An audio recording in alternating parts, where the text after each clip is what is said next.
Welcome everybody to a very chilly Cadwell Park for the final round of the Nankang Tyre CityCar Cup Championship. That's a mouthful any time.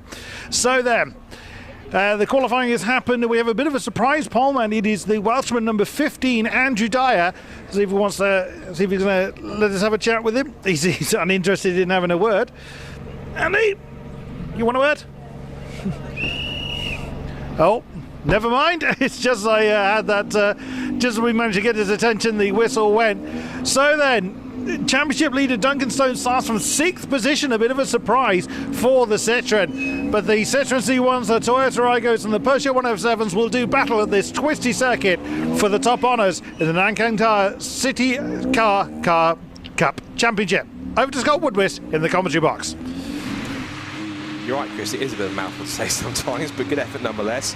Excellent stuff. Yes, well, for those watching on the page, on the CityCar Cup page, welcome to the first of what's 2 races this weekend to round off the first ever full season effort for the 2021 Nankang Tyre CityCar Cup. And wow, what a season it's been, from the a mammoth 38-car grid that we had at the season over at Donington Park. We've been all the way across to Alton Park twice, to another visit to Donington Park supporting the British GT Championship. We had a triple header at Snetterton. And of course, then last time out we had 2 races at Croft as well, which is where the site of their very first standalone races before. And now we've come to the circuit where it all began for Citycar Cup, because their first ever race, the first time we saw Citycar Cup cars racing, was here at Cadwell Park at the start of the truncated season last year, where they were part as a class as part of the Club Sport Trophy race, and they did that for that in Silverstone, did their own standalone race at Croft, and since then, after becoming a championship, it's gone from there. Not all of our regulars can make it for this weekend. We've got a slightly smaller grid than usual, but the key people are here at least for the championship battle, at least at the front. Now, for those who've been loosely keeping touch, you'll probably notice that one person's been doing just about all the winning this season, and that's Nick Grindrod, who on overall scores, before any drop points come into play, does lead the championship on 585 points. However, when you have the 3 worst results coming into play, and also take into account the fact that Nick Grindrod has had an exclusion in the season, it's actually a different story, because despite all the victories, he doesn't come into the weekend leading the championship. It's actually his teammate, Duncan Stone. So Duncan Stone on dropped scores leads with 452 points over Nick Grindrod on 449. Then it's Richard Bliss, who's actually part of the top novice racer guys. So in all intents and purposes, if results go his way, there's every chance that one of our novice racer drivers could become overall champion still. He's on 447 points. And then Liam Browning, who was the long-time novice racer points leader, is on 431. Also drivers in the mix to watch out for was Stephen Laidlaw, who is on 426, Andrew Dyer, who starts on pole with 419, and then further back we have the likes of Elliot Lettis, Stuart Bliss and Daniel Selleck. So let's take you to the grid then for our first of 2 races this weekend for the Nankang Tyre CityCar Cup. Andrew Dyer on pole position alongside Stuart Bliss and one of the Auto Bliss Toyota Aigos, so Citroen and Toyota on the front row, Citroen and Toyota on the second row, Nick Grindrod and Richard Bliss on the 3rd and 4th positions. Then it's Liam Brown, and points leader on drop scores Duncan Stone to have some work to do from 6. Ross Macker, the regular MG racer, starts 7th alongside Patrick Booth, who starts in 8th, so that's 2 of the 4G racing cars on the 4th row. William Burgess in the Mission Motorsports car, which is was built by Bad Obsession Motorsport, that starts 9th. Good to see Tim Evans back in his Toyota Aigo after he had some damage at Alton Park. Alex Carter and John Nicholson then come next on the 6th row of the grid. Then it's followed by Richard Snuggs and Ben Bastow, who is in the car. I think that Richard Bastow has also been racing as well. So Benjamin Bastow takes over the car that Richard's been racing regularly this year. Chris Hetherington and Richard Luthwaite on the 8th row of the grid. I think Richard making his first appearance of the year alongside Chris and his Toyota Aigo. And then the last row of the grid is Christopher McKenzie, who I believe is the ex-Fiesta Junior racer, starts in 17th on the grid. Again, not the largest grid that we've had. Regardless of that, all the key main players are here, and we've still got a great bunch of drivers here, because not all the regular drivers could make it for the final round, unfortunately. But there's still plenty of interest, plenty of buzz, and plenty of cars out there that are being built and prepared, including 2 which are going to be entered by Student Motorsport, and I believe it's West. I'm going to get this right now, otherwise Greg Crane will kill me. Which is, I think it's West Suffolk College, if I'm correct. Now they have putting together a program, and we're going to be and the BRSC will be presenting the 2022 Student Motorsport Challenge. And that was announced for this season, but of course, due to some prep work they need to be doing in the background, they now mentioned they'll be involved for 2022. And so I know that the West, I think it is, I'm sure it is West Suffolk College that's involved in that one. They've got 2 cars. There is a new story on the BRSC website, which you'll be able to see, which has the a great photo of the two cars that they're putting together. The Peugeot 107 on the left of that of the picture that you see on the website, and then a nice Toyota Aygo donor car which they're about to put together and sort out. Yes, West Suffolk College is the one which they're looking out for. So that's the first team to declare an entry into the 2022 season. If there happen to be any educational facilities or like colleges, universities that run a motorsport program that want to get involved, you are welcome to get involved by getting in touch with Student Motorsport. It's run by JP Latham. You can also find out more at Motorsport Days Live, because the BRSCC will be there with a variety of cars that we not only just in the garage but also going out on track, and there will be some members of the Student Motorsport squad who will be there to essentially talk to any interested parties, not just about competing in the Student Motorsport Challenge, but also at the CityCar Cup in general, because it's quite a cost-effective championship to get involved in. You can put a car together, you can buy a turnkey car ready for as little as a £5 to £7 or if you want to put one together yourself, you can buy the base car, if you know where to look, for around about roughly £500 or so plus. Then you have the CityCar Cup kit, which is a kit of parts that you simply buy in one go.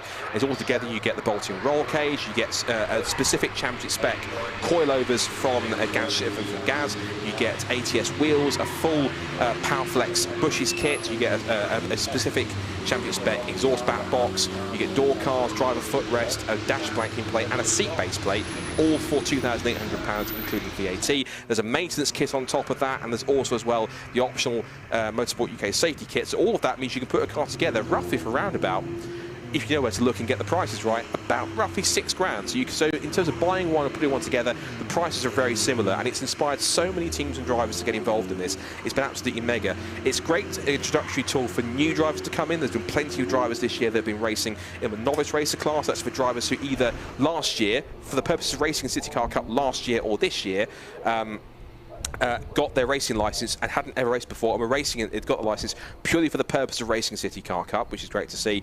And the great thing also is the diversity, because it's not just a championship where we've seen other series such as the C1 Racing Club, which are joining the BRSCC next year. It's not just Citroen C1s. You get all three of the cars which have the same underpinnings, which is the Citroen C1, the Peugeot 107 and the Toyota Aygo. All the same cars mechanically, but different body shapes, which means you can pick up different cars, and there's a bit of an inter-brand warfare going on between them in the mix. So these guys always put on exciting racing. Cadwell Park is usually quite a great circuit for them to run at, and this is their final round to what's been an incredible and wonderful first season for them as a championship. So last couple of cars getting into position. I think there's no Christopher McKenzie in the world extra, sadly, so he's not on the grid. But either way, the red lights will come on any second now, and the race will get underway for our first CityCar Cup race of the weekend here at Cadwell Park. Lights out, and we are CityCar Cup racing. Great start from the second row of the group, from Richard Bliss on the side for the second row. Nick Grindrod finds a gear from row 2 as well. He tried to squeeze his way past both Auto Bliss cars. He's already up into second place and charging up the outside line to try and take the lead from Polster to Andrew Dyer. Into the left-hander of Coppice they go. And towards the back, that's Chris Hetherington and his Toyota Aygo. And surprise, surprise, into the lead already at Coppice has gone Nick Grindrod. So that's one thing to go. That was the grid for a second there, but the first of two 20-minute races getting underway here at Cadwell Park. So it's Grindrod that leads, Dyer in second, the Bliss siblings in third and fourth positions. And Duncan Stone, of course, a little bit further back. There's some side-by-side action going on. There's Ben Baystow. There's also John Nicholson in the 310 car. But it's Nick Grindrod, who's won more races than anyone else this season. And Andrew Dyer looks up the inside for the lead. And over the curve, sparks over the curve as they go up the inside. Andrew Dyer gets his elbows out. He's not allowing Nick Grindrod to take another race victory here. He's going side by side. And here comes now the 18 car of Stuart Bliss. So Stuart's got past Richard. Now he's getting involved. I told you this lot were exciting. All they're wheel to wheel and side by side. They bang panels. Into the lead once again goes Andrew Dyer. He really is getting his elbows out here. Up the inside of Stuart goes Richard. Out of the way, fellow Bliss. Up the inside he goes to third position. Brilliant race. It was only half a lap so, but they might only have about roughly 60 or 65 odd brake horsepower, but they're proper little buzzsaws. They're brilliant little race cars, and they have been so popular throughout the season. Lots of interest for next year, and I'm sure it's going to be another incredible season for them to once more. Look at them over the mountain, one over the other. They might be diminutive, but they pack a bit of a punch, and they're brilliant little race cars all round. So Dyer, Grindrod, the Bliss is third and fourth, Browning, Stone. Then it's one of the 4G race cars. It looks like Ross Macker. There's Patrick Booth in car 33. Another 4G racing car. William Burgess up well too in the Mission Motorsport run car that was built originally by the guys at Bad Obsession Motorsport. Was put in that certainly heavily inspired sort of Citroen WRC S livery, and they took it to a class winner in the Silverstone Club Sport Trophy race, but that was the City cars were running as a class in that. And some genius pit strategy from the team allowed Richard Bryan to take a class win.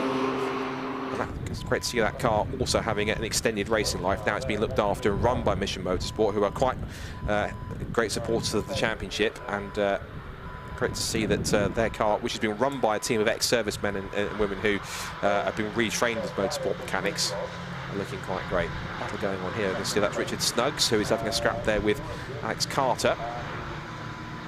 Up the hill they go for 11th place as they turn into the park corner. So Nick Grindrod then is having to do something he hasn't done very much in the season, which is actually chase somebody and try and regain the lead. He had some pressure at Snetterton, and he did have some strong battling at the likes of Croft, and he was at a couple of incidents at Alton Park, which are kind of the only real sort of major blot on his copybook. And having that exclusion on his season was what has brought the championship battle into contention between several drivers. It looked as though at one point Nick Grindrod was going to completely run away with the championship, from Richard Snuggs gets sideways and Carter puts two wheels onto the grass. They both hit the brakes and somehow get it anchored up before Mansfield. Goodness me, these cars, even though they do have both a championship spec, specific championship spec gas coilovers suspension kit, and also Powerflex bushes on top to stabilise the cars to stop them rolling and moving around too much. If you push them and throw them around hard enough, they can get nervous on the edge. So they are quite fun cars to put together, but you have to be careful not to push them too hard, otherwise they can snap back. So it's that bad. But for the most part, these cars are brilliant, stable little race cars that are great fun to put together, great fun to watch, and also for many of the drivers involved, great fun to race as well, as you can see. Team Evans running well. He's up in 8th position. Ahead of Patrick Booth and the second of the two 4G racing cars. Nick Grindrod sets the fastest lap of the race. In fact, the top four all set the fastest lap of the race. Concurrently, Dyer set the fastest lap of the race, then Grindrod, then Richard Bliss, and then Stuart Bliss. So Stuart Bliss has the fastest lap of the race now. He's on 156.617. So the two Auto Bliss Toyota Aigos just in 3rd and 4th for the grey and orange cars, trying to close back in on this scrap. And I wonder if Nick Grindrod's efforts to try and get past Andrew Dyer is what's helping these two stay in contention. There are the two Auto Bliss twins. Auto Bliss run several cars in the championship, and they always have a well-prepared awning in the paddock. So really smart, well-prepared team, and good to have both Richard and Stuart in the mix. Stuart Bliss is the more experienced of the two because he's a former, or at least still current rally driver. He's been driving a Honda Civic, so he knows front-wheel drive quite well. And getting involved in circuit racing for quite a bit, so he's got the experience. Richard Bliss is the one that's running the novice racer class this year. And wherever they've gone, the Bliss siblings have always been very competitive and up towards the front. You can tell how well prepared they are as a team and how well prepared these cars are. So they're both giving Andrew Dyer and Nick Grindrod quite a headache here. Liam Browning, meanwhile, in the grey car with the green top. That's him in 5th position. He is in 5th position, just ahead of Duncan Stone. Now, Duncan Stone doesn't really want to be in 6th position. That's where he started on the grid for the 3rd row. And of course, he stays where he is. He's going to be losing quite a few points to Nick Grindrod, because of course this will be Grindrod certainly picking up points on his teammate here. It is an inter-team battle as the two Bliss cars. That's the great thing about these cars. You can throw them around. They look spectacular. It's not the fastest way around a corner, but they can look spectacular, getting a little bit of a tail slide and leaning on each other as much as they are. Top four turns its way line astern through Barn Corner. Browning pulling away now in 5th. 6th place for Stone. 7th for Macca. 8th for Evans. And it's Booth and Burgess rounding out the top 10. Grindrod, Bliss, and again, Grindrod sets the fastest lap of the race. In fact, no, it did it again. So Dyer set the fastest lap of the race, then Grindrod, then Richard Bliss, then Stuart Bliss. That's how hot the pace is between those four. Oh, that looked like, I think it was that Ross Macca in 7th place. It looked like his exhaust was hanging off. I saw something sparking on the ground. It looked like the exhaust back box had just come loose on the bottom of the car. So it might look spectacular, but it won't do his performance any favours. And also, it'll raise the ire of the clerk of the course. So watch out for that one. Just rest of the pack. 8th, 9th and 10th. There's Tim Evans in his red Toyota Aygo. Highest of the Peugeots, of which there's only 2 in the field, is John Nicholson, who's in 13th place, the other one being Richard Luthwaite, and that is him in 16th position at the back of the field. There he is. You can see there's the part of the, I think that looks like it's, yeah, part of the mounting for where the back box for the exhaust sits has come loose, therefore it's dragging on the ground. So if it falls off by its own accord, that should be fine. If not, he might well get a black and orange flag for that. He's not careful. But still chasing on, still on the back of Duncan Stone, who's dropped away from Liam Browning now and is sort of falling back.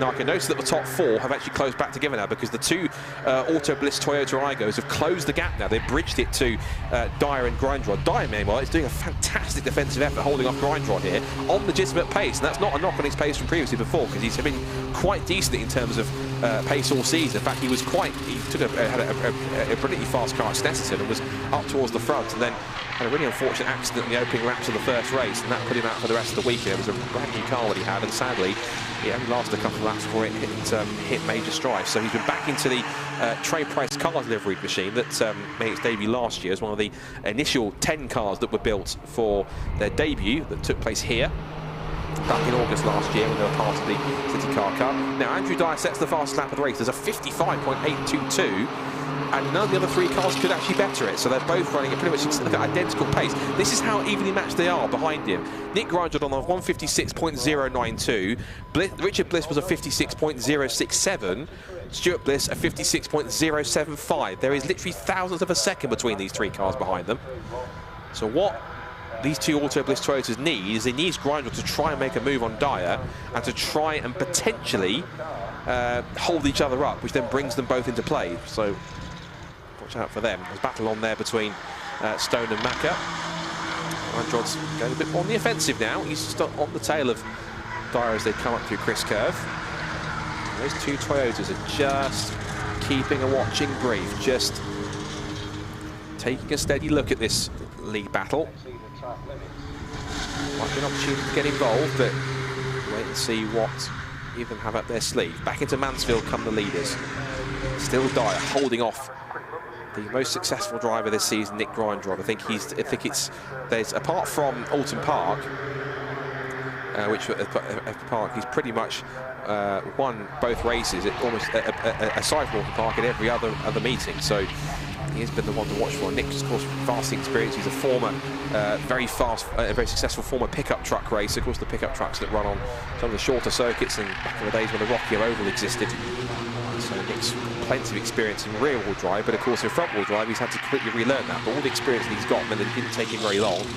There's Duncan Stone, came into the weekend championship leader on drop scores by 3 points, but certainly the pace he's lacked a little bit here is probably going to see him lose the lead to the man in second place. Meanwhile, speaking of the man in second place, he's dropped back a little bit, hasn't he? He's now lost out to, well, he sets the fast lap of the race and then again gets it snatched back again by Richard Bliss. So Richard now is going to try and start lining up Nick here for potentially a move for second place.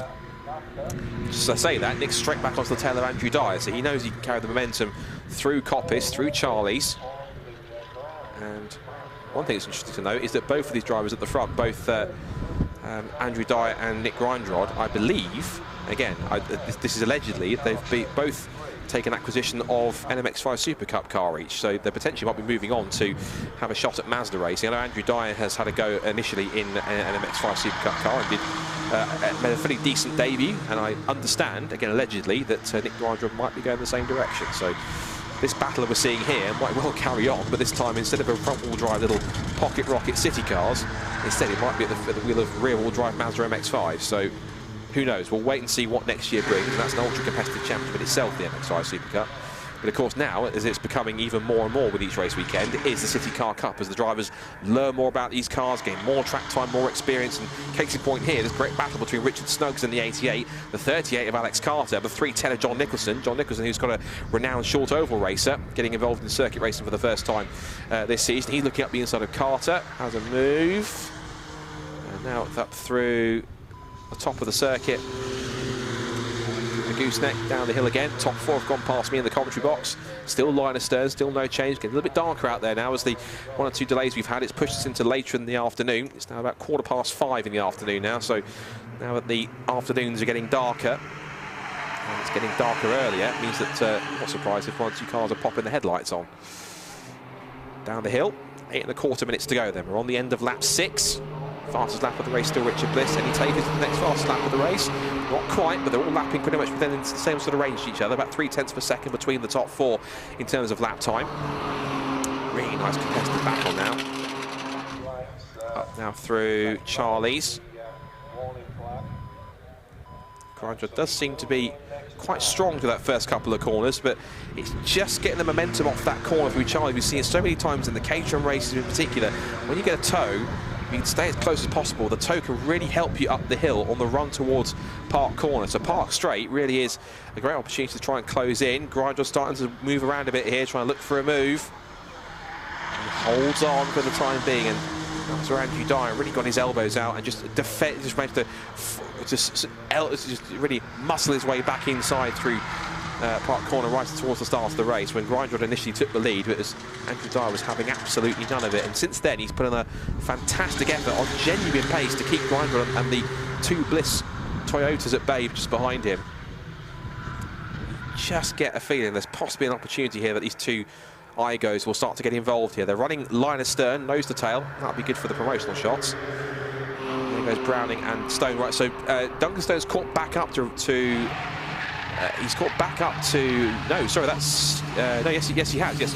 Liam Browning's lost time to Duncan Stone again, because last time across the line, he was 1.4... Duncan Stone was 1.4 seconds back. Now on that back shot we just saw, they were nose to tail. So something's happened to Liam Browning where he's made a mistake. Because of that, Duncan Stone's got back into contention, and possibly, I think, so has Ross Macker. You might well still have the exhaust hanging off the bottom of that car, so we'll wait and see. That's what the back, that's the outside of the, just on screen there. Patrick Booth's car, when it went into the Hall bends, got quite sideways, so big moment for him, but he managed to hold on to it and keep his foot down to the floor. Headlights are coming on now, and that's Duncan Stone. That's Duncan Stone for championship leader. He's off into the barriers and off onto the circuit. Now he's facing the wrong way, and oh, Evans, Booth and William Burgess were so lucky not to catch him. So Duncan Stone, if he can get that car into the pit lane, he'll certainly be out of harm's way. But Duncan Stone, he will have dropped scores to fall back on, but that is certainly going to be a massive dent to his championship chances. That is advantaged Grindrod and everyone else that's behind. So Duncan Stone has really fallen foul of the Cadwell Park circuit, and his championship chances, I'm afraid, have taken a major nosedive. So back at the front. Now, ultimately, at the moment, now Duncan Stone has stopped the car, and he's gotten out. So this is going to be tricky. I fear this may well be at the very least a safety car. And it may well be a safety car finish, unless the marshals can quickly cover it under double wave yellows and push that car out of the way. This might well play straight into the hands of Andrew Dyer, who's been having to defend all this time from Nick Grindrod, number 2. Auto Bliss Toyota. There are double wave yellows on the exit of at Barn Corner. I'm looking at my commentary box window to see what the current status of the RunYourFleet.com safety car that we've rarely seen all day today, apart from when it came out to bunch up the pack for the incident earlier on in the Fiesta Championship on the second lap on that's their first start. And of course, there'll be no overtaking coming into that. Now, yes, it's off the racing line, but it's still in a fairly dangerous position. So they're going to come up to the yellow flag zone now. Now, if the marshals can push it out of the way, that will certainly be helpful because it won't be in a dangerous position. So, wait and see. No, it's still facing the wrong way. Now Nick Grindrod will see it. He will see his teammates. He's out of the race, which means that will certainly be a sign to him. But he's in contention for victory. They've gone past, and a checkered flag's been thrown early. Checkered flag is thrown early, and Andrew Dyer picks up his first City Car Cup victory. They've called it with 4 minutes and 10 seconds to go. So, they've called it, and I think because they probably realised that if they tried to recover that car, it would have been either a safety car that would have meant a one-lap finish, or the safety car would have been taking too long to catch everyone back up. So the clerk of the course has decided to throw the checkered flag, and Andrew Dyer just holds off Nick Grindrod to pick up his first City Car Cup victory this season. What a brilliant defensive drive that was. He could put in a gutsy move to get back past into Park Corner. He gets the thumbs up from Nick Grindrod. And certainly, we'll have to go away and work out the points to see what that means. It does mean, though, of course, on drop scores, Duncan Stone will get some points back, but ultimately, that is a full advantage once again to Nick Grindrod, who must be now within possibly, I'm sure, one more result tomorrow of pretty much confirming what looked like for most of the season being quite certain, which was him running away with the championship. So that's a shame for Duncan Stone. If that is his championship chances over, then I'm afraid then that's not the way he wants to see it. But Unfortunate mishap for Duncan, which has put him out of the race, and it led to a premature end end to what's becoming quite a tight contest between the top 4. But I'm sure a very delighted and relieved Andrew Dyer, who has worked so hard this year to get himself towards the front. And congratulations to him for an incredible result. Still got a couple more cars to come across the line and take the flag. Ben Bastow will come across and pick up 12 places still with Chris Hetherington, Richard Luthwaite, and of course we had Duncan Stone we lost, and also Ross Macker we lost as well. So he also did not. He retired on the same lap, presumably with an issue possibly relating to his exhaust. Here come the final 2 finishes: Chris Hetherington and Jamie Luthwaite. They will pick up 13th and 14th positions respectively. And they conclude our last race of today. It was thrown in a couple of minutes early, but I totally understandably, on the grounds of safety and also the time scale that would have taken to remove the car and push the car out of the way and form everyone up behind the safety car, by the time that the race would have got back underway, there wouldn't be enough time to really get more than a 1-lap shootout, or even enough time to restart the race properly. So the results for our final race of today and the first of the weekend for the Nankang Tyre CityCar Cup: Andrew Dyer takes his first win in a brilliant drive to hold off Nick Grindrod, who has been the most successful man all season. Then the Blissiers, Richard Head and Stewart 3rd and 4th, and it's Liam Browning 5th. Tim Evans picks up 6th. Then William Burgess, Patrick Booth, John Nicholson and Alex Carter round out the top 10. Then Richard Snuggs, Ben Bastow, Chris Hetherington and Richard Luthwaite. And sadly, we lost Duncan Stone, who has really severely dented his championship chances, and Ross Macker, who I believe it must have been related to the issue with his exhaust.